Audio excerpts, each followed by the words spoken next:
நீங்கள் பார்த்துக் கொண்டிருப்பது 24 நியூஸ் தமிழ்.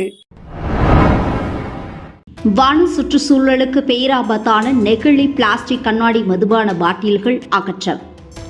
கன்னியாகுமரி மாவட்ட வனத்துறை உயரதிகாரி பிரசாந்த் ஐஎஃப்எஸ் அவர்கள் குறிக்கோளுக்கிணங்க அழகிய பாண்டியபுரம் வனசரகர் கலையரசன் அவர்கள் வழிகாட்டுதலின்படி வனவர் ஸ்டாலின் அவர்கள் நேரடி மேற்பார்வையில் சரக வன ஊழியர்கள் ஒத்துழைப்புடன் வனவிலங்கு மற்றும் சுற்றுச்சூழல் பாதுகாப்பு அறக்கட்டளை வெட்டு நிறுவனர் மேற்பார்வையில் அழகிய பாண்டியபுரம் வனசரகத்திற்குட்பட்ட காளிகேசம் வனப்பகுதி மற்றும் வாகனம் நிறுத்தும் இடம் போன்ற பகுதியில் மக்களால் கைவிடப்பட்ட வன சுற்றுச்சூழலுக்கு பேராபத்தான நெகிழி பிளாஸ்டிக் மற்றும் கண்ணாடி மதுபான பாட்டில்கள் சுமார் 400 கிலோ அளவில் சேகரித்து அப்புறப்படுத்தினர்.